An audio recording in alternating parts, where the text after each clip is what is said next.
In the quiet town of Millfield, Walter Jenkins returns home after 40 years away to serve as the new mayor. When he visits Heritage Antiques to buy a gift, owner Dawn Whitman refuses to show him a fountain pen, claiming it's reserved for another customer. Little does Dawn know that the black man she just discriminated against is now the most powerful person in town. At the next town meeting, Dawn stands before the council to complain about declining customer standards, unaware she's speaking directly to the very man she refused to serve. What follows is a powerful journey of confrontation, documentation, and ultimately transformation, as a small town faces its prejudices and one woman must reckon with her own biases. Will Dawn learn that true value isn't found in antiques, but in treating all people with dignity? Watch to find out how Walter Jenkins changes Millfield forever. Do you think Dawn deserved a second chance? Comment below with your thoughts on justice versus reconciliation, and subscribe for more stories that show how everyday encounters can change entire communities.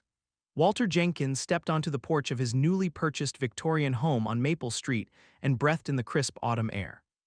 67, his salt and pepper hair and warm brown eyes carried the wisdom of decades spent nurturing young minds. After 40 years away, Millfield felt both familiar and strange. "Mr. Mayor, your box has just arrived," called Mrs. Patterson from next door, her silver hair gleaming in the morning light. Walter chuckled and raised his hand in greeting. "Still getting used to that title, Marge. Been Principal Jenkins for so long that Mayor Jenkins sounds like someone else entirely." Walter hadn't planned on becoming mayor when he decided to return to his hometown after retiring as a high school principal in Chicago. But Millfield had changed since his childhood, some ways for the better, others not so much, and the town needed someone who remembered its better nature while understanding the wider world. "The moving company put everything in the living room," said Timothy, Walter's grandson, appearing at the doorway. At 25, Timothy had his grandfather's height and thoughtful expression, though his close-cropped hair and fashionable glasses marked him as belonging to a different generation. "Thanks for taking a week off to help your old grandpa settle in," Walter said, patting Timothy on the shoulder as they walked inside. "Are you kidding? When my friends heard my grandfather became mayor of his hometown after retiring as a principal, they said it was like something out of a movie." Timothy grinned, setting down a box labeled BOOKS History. Walter smiled, though his eyes held a shadow. "Let's hope it's one of those feel-good movies, not a drama." His return to Millfield had been featured in the local paper. "Native son returns to lead Millfield into the future." The article mentioned his impressive career in education, his numerous awards for community service, and how he'd won the special election after Mayor Williams had suffered a heart attack. What the article didn't mention was that Walter was the first black mayor in the town's 175-year history. "When's your first official day?" Timothy asked, unpacking a framed photograph of Walter's late wife, Lorraine. "Monday. First order of business is meeting with the Historical Preservation Committee and then the Business Owners Association." Walter carefully took the photograph, gazing at Lorraine's warm smile. "Your grandmother would have loved being the mayor's wife. She always did know how to work a room better than me. She'd be proud, Grandpa." Walter nodded, placing the photograph on the mantelpiece. "I hope to do some good here, Tim. This town raised me despite its flaws. I want to make sure it treats everyone fairly going forward." Later that afternoon, as they unpacked Walter's extensive library, Timothy held up a worn leather-bound book. "What's this one?" Walter took it reverently.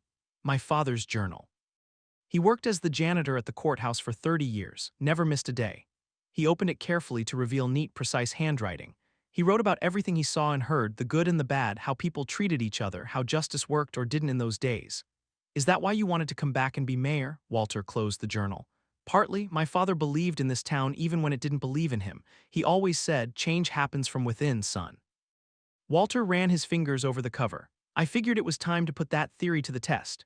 That evening, as they sat on the porch watching the sunset paint the sky in brilliant oranges and purples, Walter's phone rang. It was Councilwoman Davis calling about the upcoming town festival.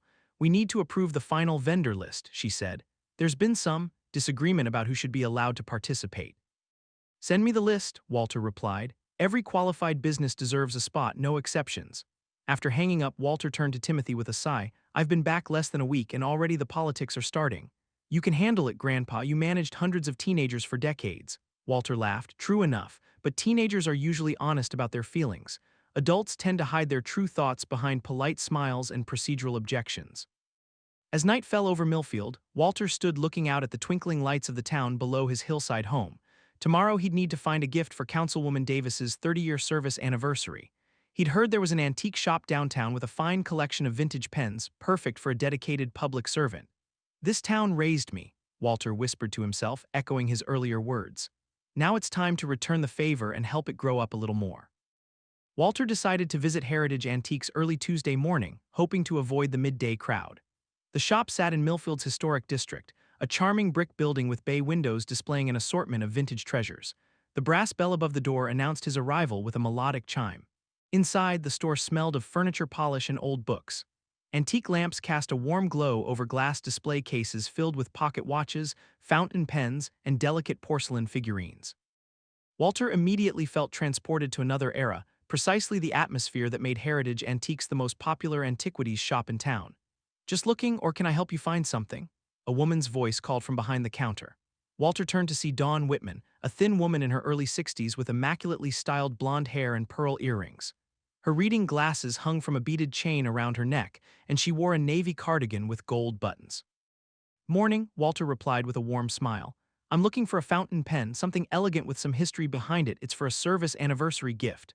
Dawn's eyes narrowed slightly as she assessed Walter. Instead of coming around the counter to assist him, she remained in place, her fingers drumming lightly on the glass.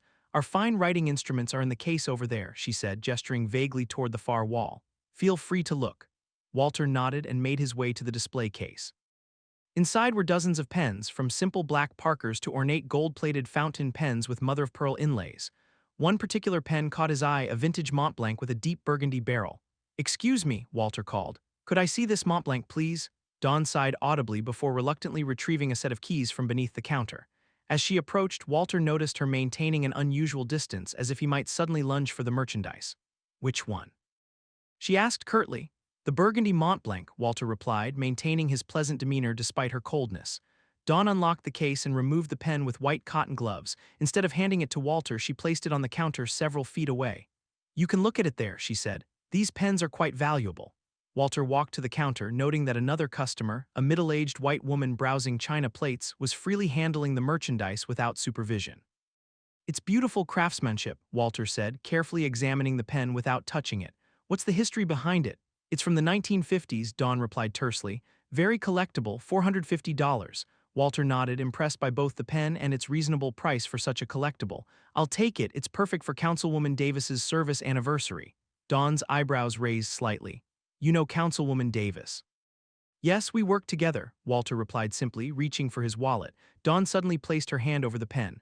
"I just remembered this one is actually on hold for another customer." Walter frowned. "I see. Is there something similar available?" "Not in this quality range," Dawn said, returning the pen to the display case and locking it quickly. "Perhaps you should try the stationery store in the mall. They have some nice, affordable options." A bell chimed as the door opened and an elderly man in a tweed jacket entered.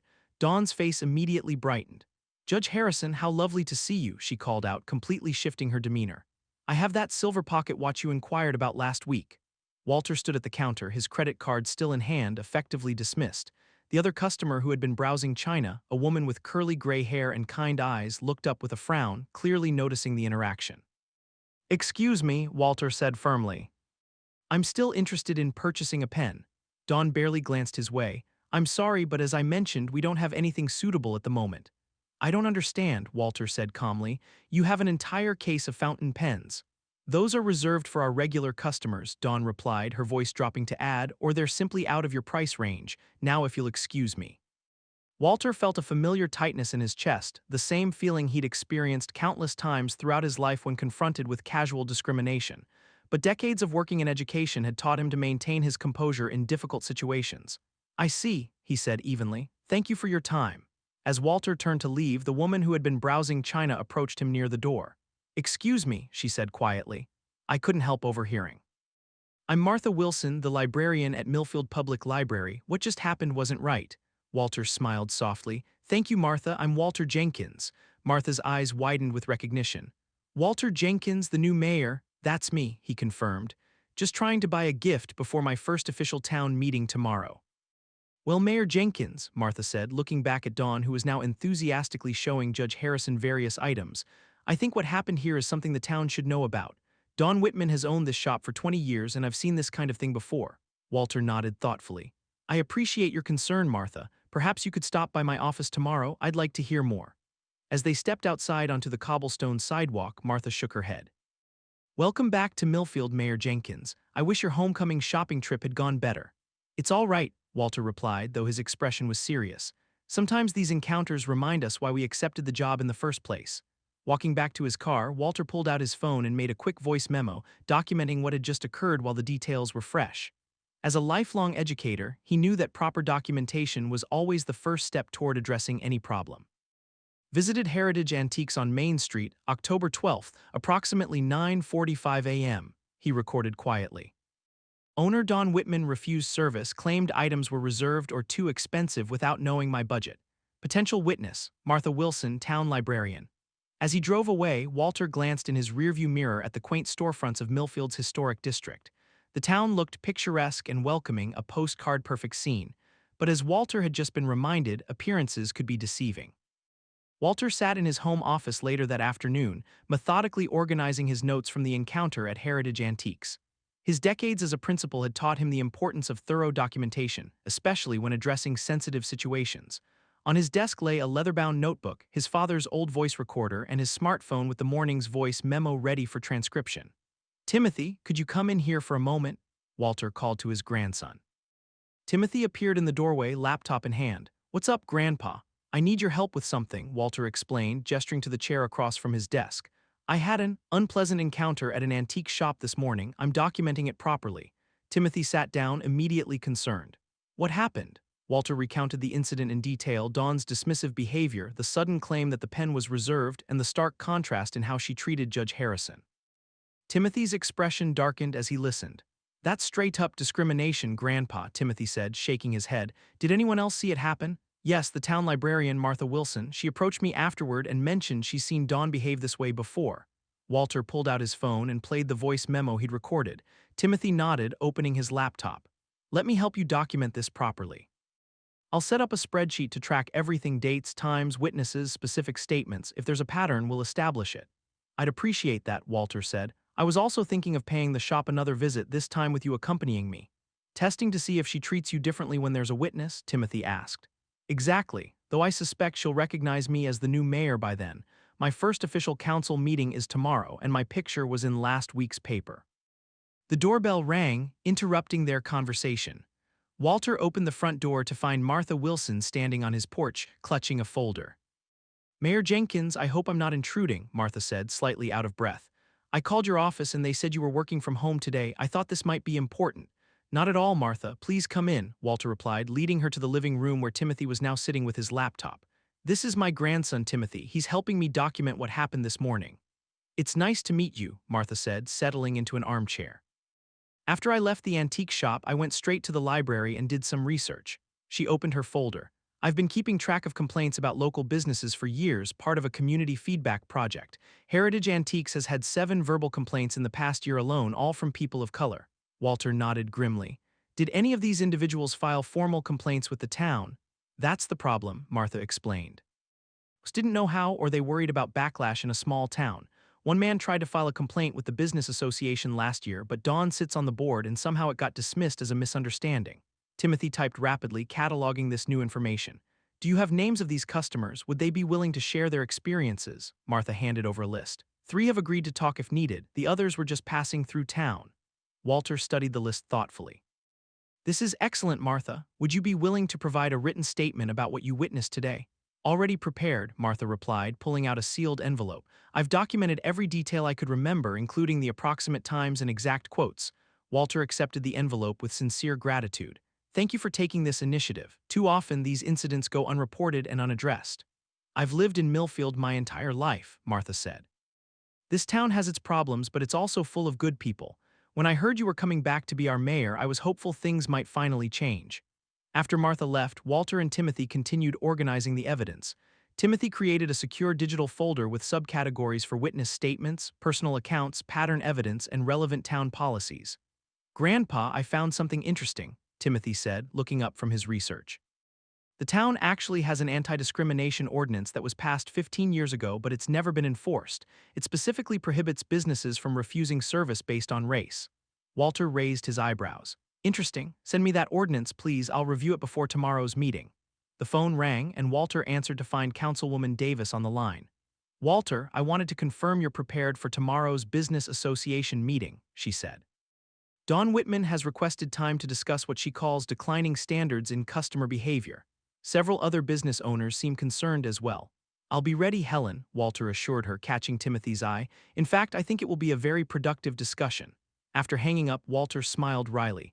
Apparently, Dawn has some concerns to bring before the new mayor tomorrow. She doesn't realize she's already met him. What's your plan? Timothy asked. First, I'll have another witness accompany me to the shop tomorrow before the meeting, someone Dawn won't recognize as connected to me. Mary Washington from the Equal Opportunity Commission owes me a favor. Walter picked up his phone to make the call. An hour later, Walter had organized a systematic approach. Mary would visit Heritage Antiques in the morning, requesting to see the same burgundy fountain pen. Walter would call the shop afterward, inquiring about the pen without identifying himself. All interactions would be documented. Remember what your grandmother always said, Walter told Timothy as they finalized their plans. Justice isn't just about winning, it's about changing hearts and minds. Timothy looked skeptical. You really think Dawn's heart and mind can change? Walter sighed, glancing at his father's journal on the bookshelf. I have to believe it's possible. Otherwise, what's the point of coming back to serve this town? By evening, they had compiled a comprehensive file. Martha's statement, the list of previous complaints, documentation of the town's unenforced anti-discrimination ordinance, and Walter's own detailed account of the incident. Everything was organized with the precision of an educator who had spent decades ensuring that every disciplinary action was thoroughly documented to withstand scrutiny.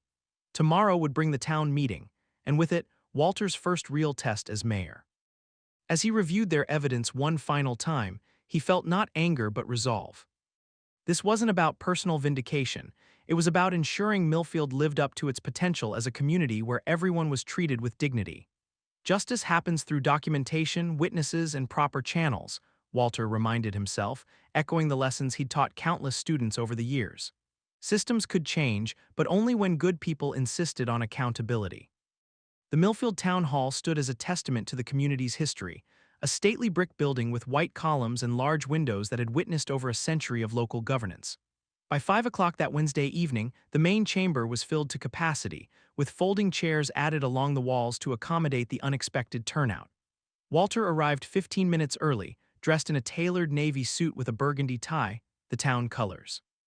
He had spent the morning finalizing his evidence collection strategy. Mary Washington had successfully visited Heritage Antiques at 9:30 a.m. and was treated with exemplary service, even being shown the supposedly reserved burgundy Montblanc pen, which Dawn had happily offered to sell for $450. At 11 a.m., Walter had called the shop himself, disguising his voice slightly and inquiring about the same pen. Dawn had cheerfully confirmed it was available for purchase. Both interactions had been documented and added to the growing file. Quite a crowd tonight, remarked Councilwoman Davis, approaching Walter as he reviewed his notes for the meeting. Word got around that Dawn Whitman has some concerns to present to the new mayor. Most people are just curious to see how you'll handle your first confrontation. Walter smiled diplomatically. I'm looking forward to hearing from all our business owners. Open dialogue is essential for a healthy community. At precisely 5:30 p.m., Walter called the meeting to order. The chamber fell silent as he stood at the podium, commanding respect with his calm presence and measured voice, skills honed through decades in education. Good evening, citizens of Millfield. For those who haven't had the pleasure of meeting me yet, I'm Walter Jenkins, your new mayor. He paused, scanning the room. I was born and raised here, left to pursue education, and now I've returned home to serve the community that shaped me. I'm honored by your trust and looking forward to working with all of you. Walter proceeded with the standard agenda items, budget updates, the upcoming fall festival, and infrastructure improvements. The council members provided their reports efficiently, and by 6:15 p.m. they reached the final agenda item, open forum for business community concerns.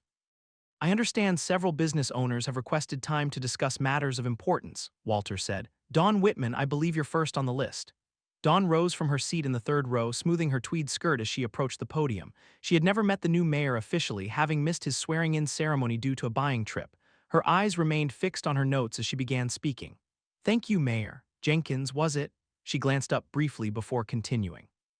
I'm Dawn Whitman, owner of Heritage Antiques for 23 years and current treasurer of the Millfield Business Association. I'm here to address a growing concern among downtown merchants regarding the declining standards of customer behavior. Walter listened attentively, hands folded on the table before him.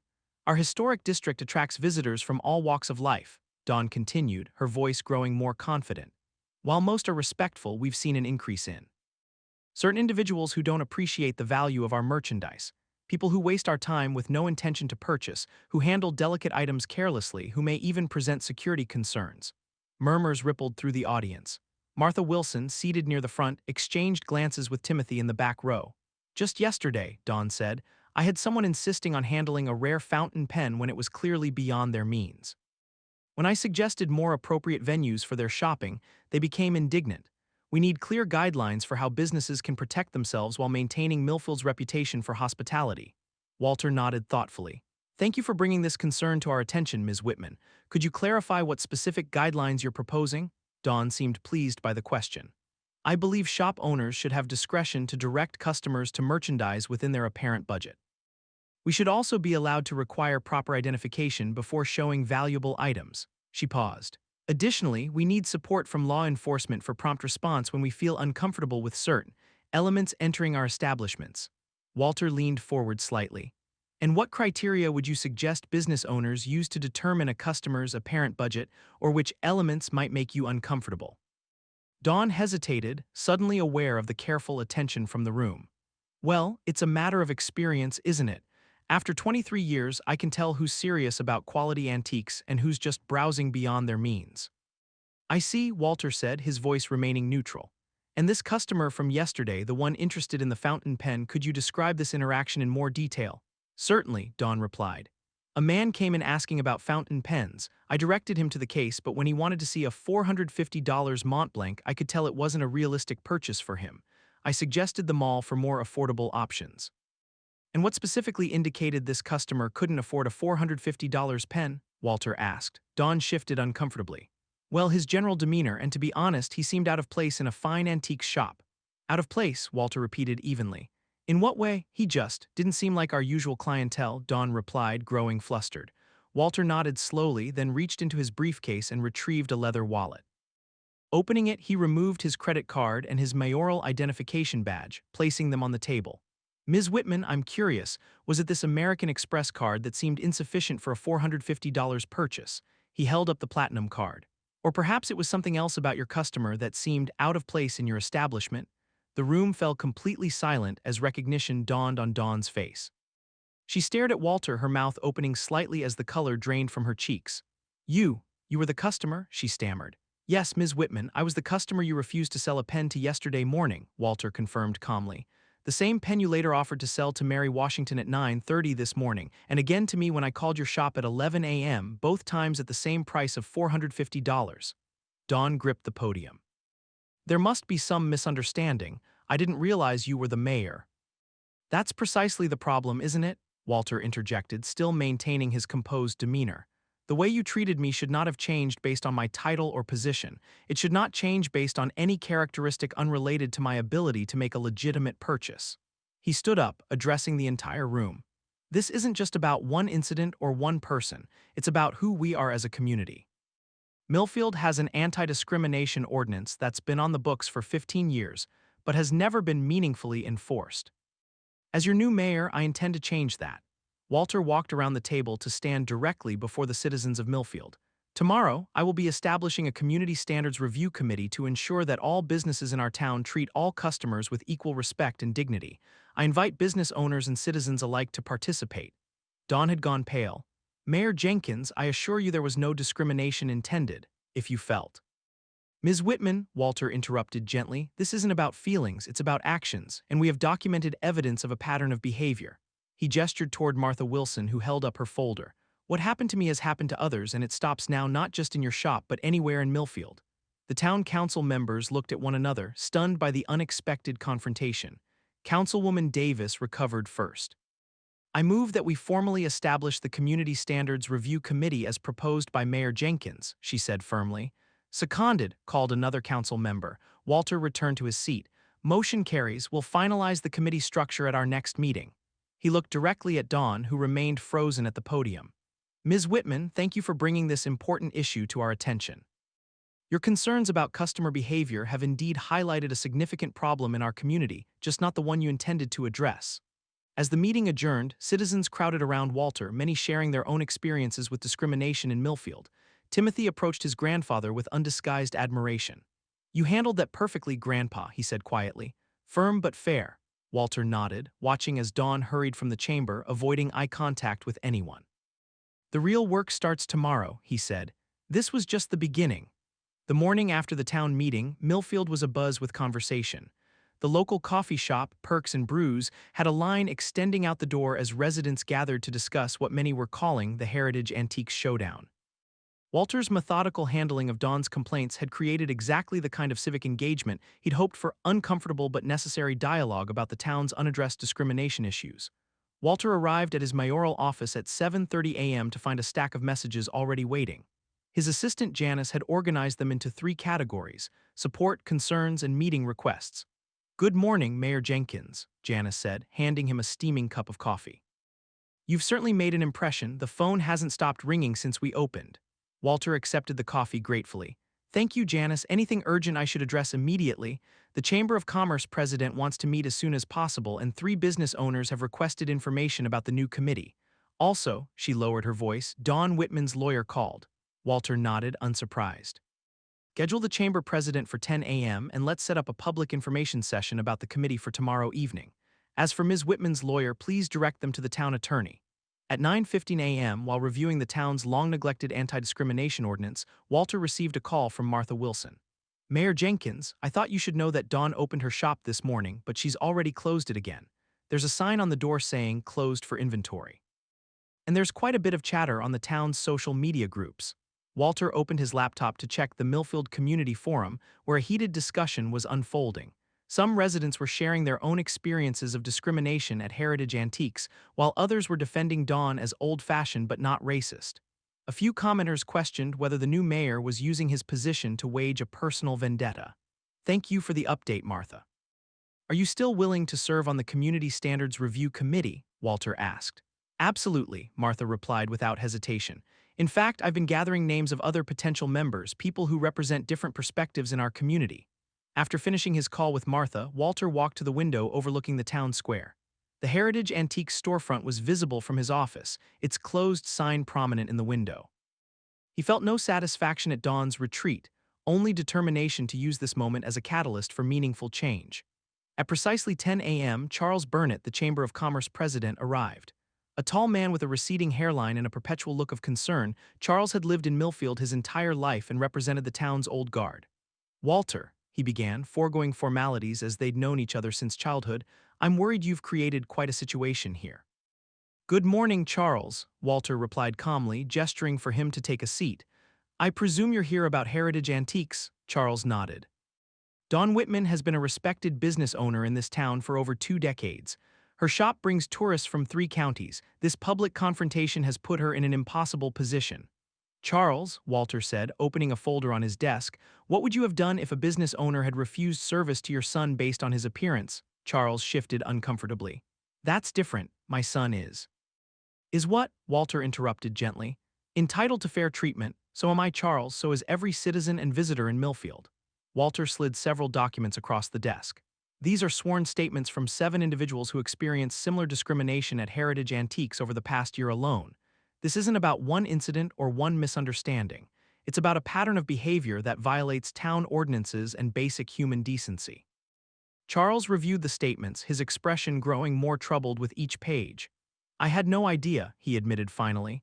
"Most people don't," Walter said. "That's how these things persist, through silence and looking the other way. As chamber president, you have significant influence. You can help businesses understand that treating all customers with dignity isn't just morally right, it's good business practice." By noon, Walter had conducted 3 more meetings and approved the press release announcing the formation of the Community Standards Review Committee. The afternoon council session would formalize its structure and appointment process. At 2:30 p.m., as Walter prepared for the council session, Timothy burst into his office. "Grandpa, you need to see this," he said, holding up his phone to show a social media post from Dawn Whitman. The post featured a professionally photographed image of Dawn standing proudly before her shop. The text read, "To my valued customers and friends, for 23 years, Heritage Antiques has proudly served Millfield with distinction. Recent accusations regarding my business practices are both hurtful and misleading. I have never discriminated against any customer based on race. However, as a small business owner, I reserve the right to protect valuable merchandise and direct customers to items within their budget range." I look forward to addressing these mischaracterizations at the appropriate time and in the appropriate venue. Heritage Antiques will reopen tomorrow at our regular hours. Dawn Whitman. The post had already garnered hundreds of comments and shares. Walter read it carefully, noting Dawn's strategic language and the implicit denial of any wrongdoing. She's digging in, Timothy observed. Making it about merchandise protection instead of discrimination. Walter sighed. It's a predictable response. She's reframing the narrative to make herself the victim. Before Walter could discuss further, Janice appeared at the door. Mayor Jenkins, the council members are gathering in the chamber and there's a large crowd waiting. Also, several news outlets are requesting statements. Walter straightened his tie and gathered his materials. Thank you, Janice. Timothy, would you mind sitting in on this session? I think it might be educational.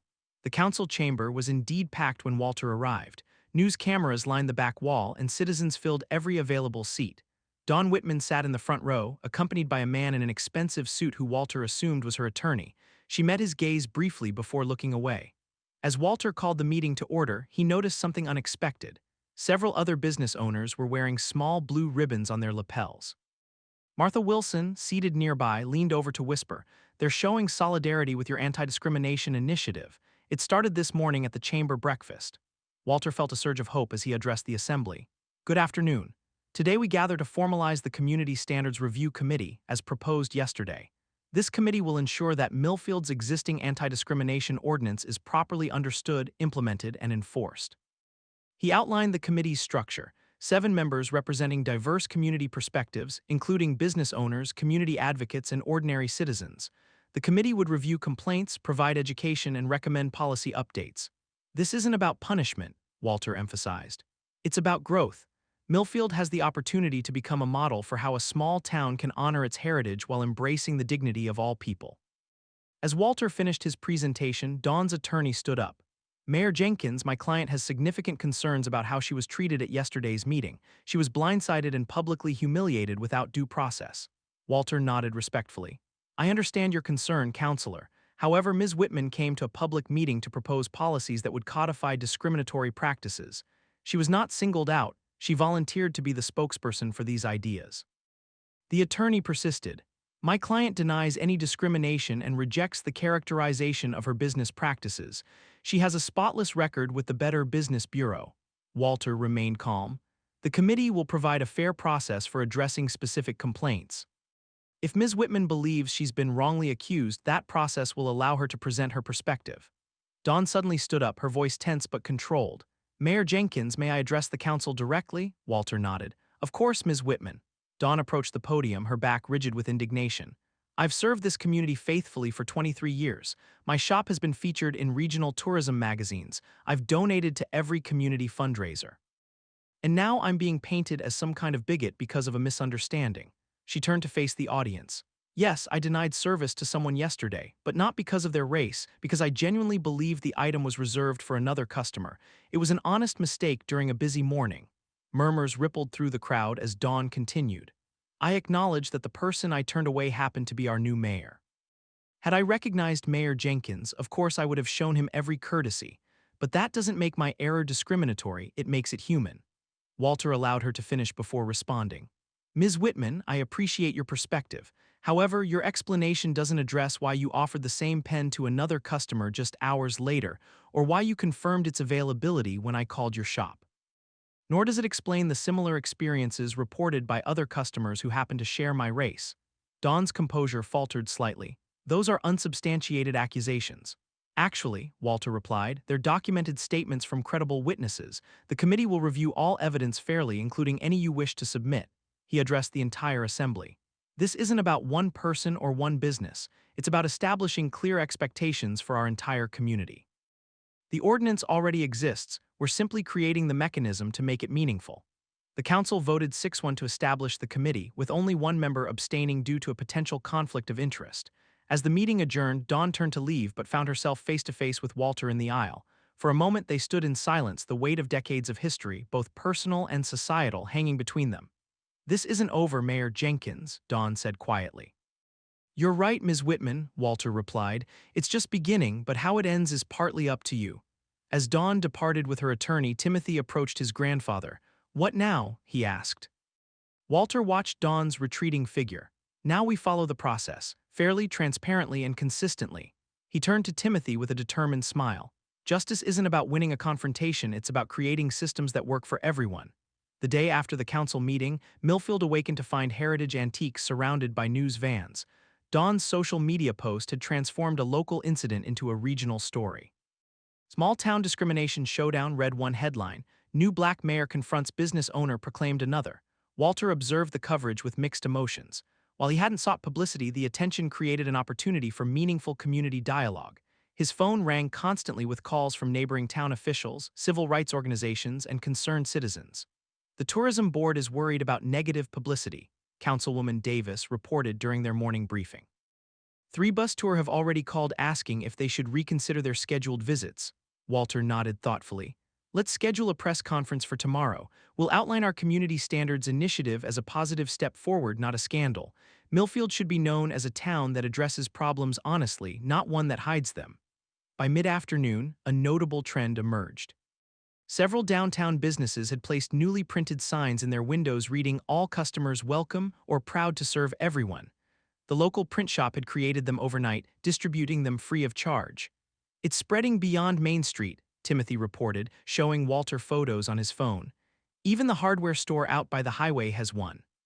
Walter's email inbox filled with messages from former students living across the country, many sharing their own experiences with discrimination in Millfield years ago.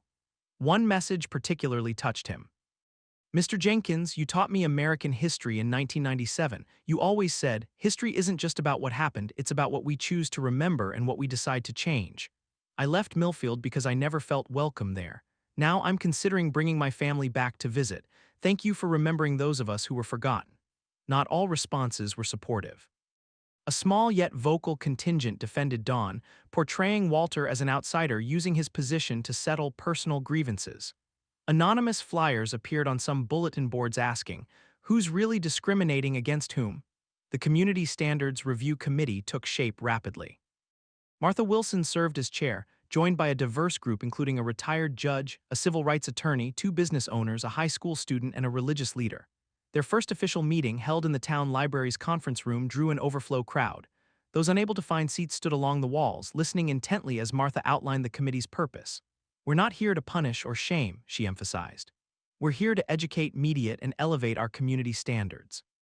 This isn't about politics, it's about dignity." The committee announced its first initiative, a voluntary dignity in service certification program for local businesses.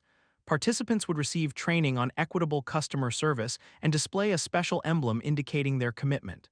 By Wednesday evening, 17 businesses had already registered, including some that had initially defended Dawn. The town's largest employer, Millfield Manufacturing, announced it would prioritize certified businesses for corporate events and visitor accommodations. Meanwhile, Heritage Antiques remained open but noticeably empty. Few residents ventured inside, either from embarrassment or solidarity with Walter.